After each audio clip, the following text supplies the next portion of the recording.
नेपाल में सैलाब को आए 24 घंटे से ज़्यादा का वक्त गुजर चुका है। सैलाब गुजर चुका है, लेकिन जो पीछे तबाही के निशान हैं वो बताते हैं कि उस वक्त सैलाब सामने जो आ रहा था उसको नीलता चला जा रहा था।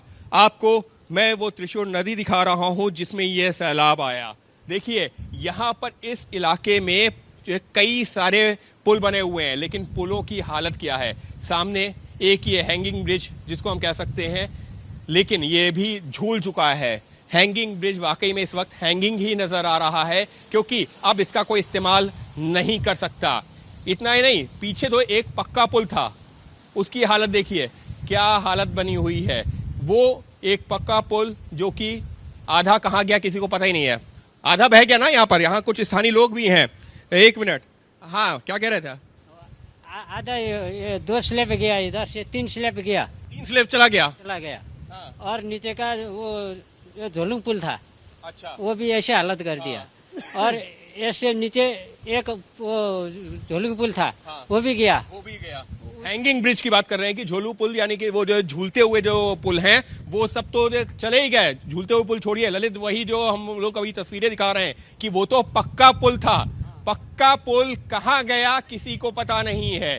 पूरा पुल का अगर हम कहें कि जो 2/3 हिस्सा लगभग बह गया है तो कहना गलत नहीं होगा। 2/3 हिस्सा कहाँ गया कुछ नहीं पता। और इसी से अंदाजा लगता है कि कितनी भयावह ये जल प्रलय थी। इसके पीछे वहां पर देखिए कुछ हमको झोपड़ियां सी नजर आ रही हैं। बताया गया है कि वहां पर जो है क्रशर था, तो वहां पर लोग सुरक्षित बचे। सुरक्षित बचे। अच्छा, पहले ही भाग गए थे? पहले ही भाग गया, लेकिन जो मशीन थी वो सब वो पूरा गया, नदी में गया वो। और जब उस समय जो है जब पानी आया था, हमको तो लग रहा है कि पानी यहाँ तक ऊपर तक आ गया था। कहाँ तक आ गया था? ये नदी के लेवल से कम से कम 15 मीटर आ गया, हाइट आ गया ये पुल। हाँ, अच्छा, वो पुल पानी में चला गया। अच्छा, पीछे एक और पुल है, लेकिन वो पुल तो नजर ही नहीं आ रहा। बता रहे हैं कि वहां पर भी एक जो है झूला वाला पुल था, यानी कि हैंगिंग ब्रिज था, वो भी जो है वो तो नजर ही नहीं आ रहा है। वो पूरी तरीके से टूट करके पानी में समा चुका है। इधर का आदमी लोग बोल रहा है वो 20-25 हजार आदमी नहीं है, 20-25 हजार आदमी। वो गाँव नहीं है, ये डांडा पूरा गया है। जैसे ये सामने हमको एक गाँव नजर आ रहा है, इसी तरह का गाँव वहां पर भी था? ऐसा नहीं, वो उधर तो और ज्यादा घना था। हाँ, वो पहाड़ में है ना उधर, तो अच्छा। ऐसे समूह वाला नहीं है उधर। इधर तो वो पिसाने वाला मशीन भी था इधर, वो भी नहीं है। सैकड़ों लोग जरूर कहा जा सकता है कि जिनका पता चल ही नहीं रहा है। और ऐसा ही एक उदाहरण देते हुए ये व्यक्ति, जिनका कहना है कि इनके रिश्तेदारियों में लोग थे, 6 लोगों का परिवार, वो कहाँ है किसी को नहीं पता। सहयोगी कैमरा पर्सन ललित के साथ अंकित गुप्ता, एबीपी न्यूज, नेपाल। নেপালের এই ভয়াবহ বিপর্যয়, হোটেলগুলিতে ঢুকে গেছে কাদা স্রোত। গ্রাউন্ড জিরোতে পৌঁছে গেছে এবিপি আনন্দর প্রতিনিধি। দেখুন সেই ছবি। नेपाल में बुधवार को आया तबाही का सैलाब। एक ऐसा सैलाब जो भले गुजर गया हो, लेकिन तबाही के निशान अभी भी देखे जा रहे हैं। देखिए, इस वक्त मैं मौजूद हूँ एक ऐसे ही इलाके में, और फिलहाल ये बैरेनी का जो इलाका है जहां पर दुकानों, घरों और जो है जो भी जो है यहाँ पर बिल्डिंग्स बनी हुई थी, सब में स्कूल्स हो, हॉस्पिटल हो, सब जगह कुछ इसी तरीके का मलबा जमा है। ये खाने पीने की दुकान है, संभवतः एक छोटा रेस्टोरेंट हमको नजर आ रहा है। और वहां पर देखिए किस तरीके से कितना मलबा ये दुकान के अंदर से निकाला जा चुका है। बाकी अभी जो है कितना और अंदर है वो कुछ कह नहीं सकते। फावड़े का इस्तेमाल किया जा रहा है मलबे को निकालने के लिए।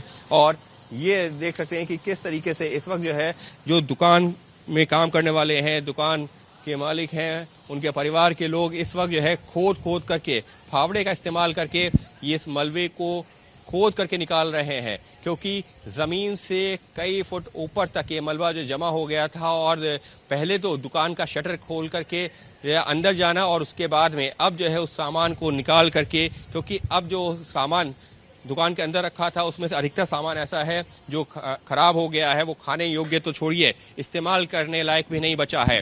तो कुछ इस तरीके की तस्वीरें आपको नजर आ रही हैं इस वक्त जो है उस पूरे इलाके में जहां जहां से ये सैलाब गुजरा है। और अभी भी उसके निशान साफ तौर पर देखे जा रहे हैं। जानो माल की जो क्षति तो हुई ही है, लेकिन उसके अलावा लोगों का व्यापार, लोगों का घर, स्कूल, अस्पताल, तमाम चीज़ें प्रभावित हुई हैं। और फिलहाल जिंदगी को वापस पटरी पे लाने की कोशिश हो रही है, लेकिन यकीन मानिए इनमें से किसी के लिए भी ये इतना आसान नहीं रहने वाला, क्योंकि इन्होंने जो मंजर देखा है वो शायद ताउम्र नहीं भूल पाएंगे।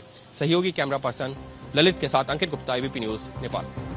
नेपाल में सैलाब को आए 24 घंटे से ज्यादा का वक्त गुजर चुका है। सैलाब गुजर चुका है, लेकिन जो पीछे तबाही के निशान हैं वो बताते हैं कि उस वक्त सैलाब सामने जो आ रहा था उसको नीलता चला जा रहा था। आपको मैं वो त्रिशूर नदी दिखा रहा हूं जिसमें यह सैलाब आया। देखिए यहाँ पर इस इलाके में कई सारे पुल बने हुए हैं, लेकिन पुलों की हालत क्या है।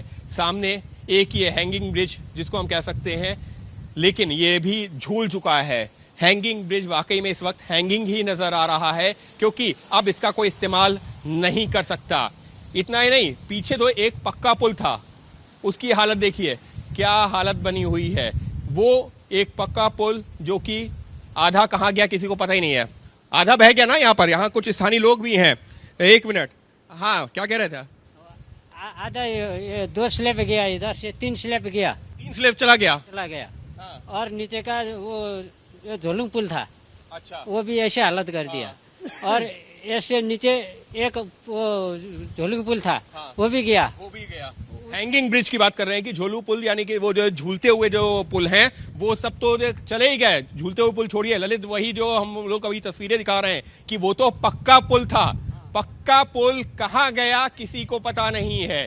पूरा पुल का अगर हम कहें कि जो 2/3 हिस्सा लगभग बह गया है तो कहना गलत नहीं होगा। 2/3 हिस्सा कहाँ गया कुछ नहीं पता, और इसी से अंदाजा लगता है कि कितनी भयावह ये जल प्रलय थी। इसके पीछे वहां पर देखिए कुछ हमको झोपड़ियां सी नजर आ रही हैं। बताया गया है कि वहां पर जो है क्रशर था, तो वहां पर लोग सुरक्षित बचे। सुरक्षित बचे। अच्छा, पहले ही भाग गए थे? पहले ही भाग गया, लेकिन जो मशीन थी वो सब वो पूरा गया, नदी में गया वो। और जब उस समय जो है जब पानी आया था, हमको तो लग रहा है कि पानी यहाँ तक ऊपर तक आ गया था। कहाँ तक आ गया था? ये नदी के लेवल से कम से कम 15 मीटर आ गया, हाइट आ गया ये पुल। हाँ, अच्छा, वो पुल पानी में चला गया।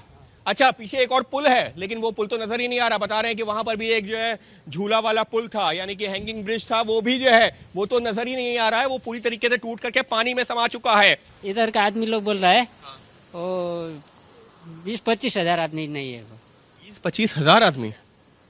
वो गाँव नहीं है, ये डांडा पूरा गया है। जैसे ये सामने हमको एक गाँव नजर आ रहा है, इसी तरह का गाँव वहां पर भी था? ऐसा नहीं, वो उधर तो और ज्यादा घना था। हाँ, वो पहाड़ में है ना उधर, तो अच्छा। ऐसे समूह वाला नहीं है उधर।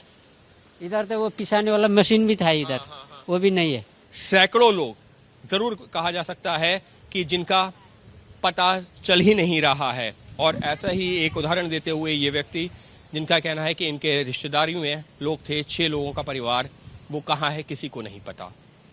सहयोगी कैमरा पर्सन ललित के साथ Ankit Gupta, ABP news, Nepal. ABP Ananda एगिए थाके एगिए राखे।